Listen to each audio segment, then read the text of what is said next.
प्रतिष्ठा को,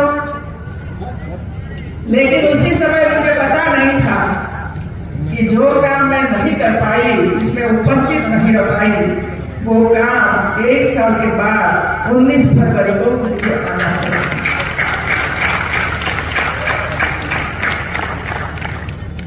और इसी वजह से आमंत्रण देने के लिए राजभवन प्रमोद कृष्ण जी स्वयं पधारे और आधा घंटा तक, लगभग 30-35 मिनट तक कल्कि धाम का पूरा इतिहास मुझे बताया और इतने भावुक से ये इतिहास मुझे बताते थे,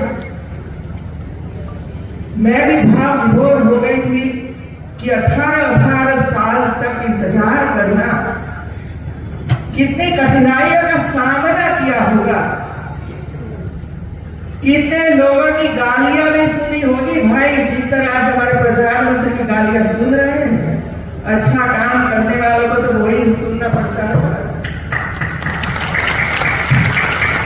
और जब काम पूरा हो जाता है तभी उसको आशीर्वाद प्राप्त होता है, पहले तो वही होता है।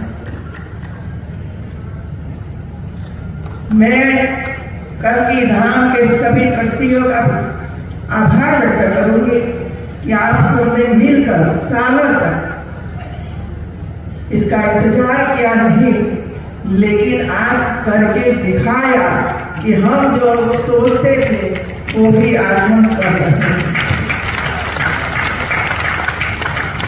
और मुझे तो खुशी है कि भाई रामलला का मंदिर अयोध्या में बना। मुझे तो कभी ये सोचा भी नहीं था कि एक गांव में जन्मी एक लड़की रामलला के मंदिर में प्राण प्रतिष्ठा में उपस्थित रहने का अवसर प्राप्त होता है।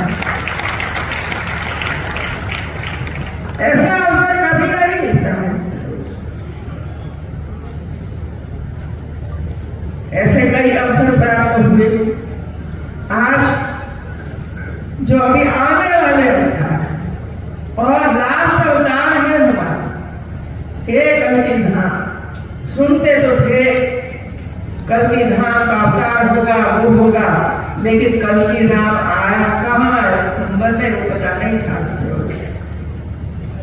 क्योंकि मैं तो इधर से लगभग 800 किलोमीटर दूर रहती थी। तो आज श्री कल्कि धाम निर्माण हेतु आचार्य श्री प्रमोद कृष्ण जी का संघर्ष जो किया है, इसकी मैं सराहना करती हूँ। आज इस धाम का आकार लेकर वास्तविक स्वरूप आप ही के परिश्रम की प्रतिफल है। ये परिणाम तब मिला है, आपने संघर्ष किया है, और जो दिल से संघर्ष करता है उसका परिणाम अवश्य मिलता है, फल मिलता है। 1 वर्ष पूर्व 19 फरवरी 2024 को श्री कल्कि धाम की आधारशिला हमारे देश के प्रधानमंत्री श्री नरेंद्र मोदी जी का कर कमल द्वारा रखी गई थी। इसलिए आज 19 फरवरी को श्री कल्कि धाम की स्थापना दिवस के रूप में मनाया जा रहा है। अपने आप में बड़े उत्साह और आनंद का, गौरव का विषय है। श्री कल्कि धाम के स्थापना दिवस के शुभ अवसर पर आज इस दिव्य धाम के निर्माण भूस्खलन के कार्य का शुभारंभ किया जा रहा है, जो खुशी की बात है। भारत की सांस्कृतिक विरासत की समृद्धि के इस अद्भुत कालखंड में यह कार्य न केवल एक भव्य धार्मिक स्थल का शुभारंभ है, बल्कि हमारे देश और समाज की आध्यात्मिक उन्नति की दिशा में एक महत्वपूर्ण कदम भी है। किसी भी धार्मिक या आध्यात्मिक संस्था का उद्देश्य केवल आत्म कल्याण नहीं होता, बल्कि समाज कल्याण एवं संपूर्ण मानवता के कल्याण की कामना होती है। भारतीय सनातन संस्कृति भारतीय समाज का मार्गदर्शन करने के साथ साथ पूरे विश्व को सद्भाव और प्रेम का मार्ग दिखाती है।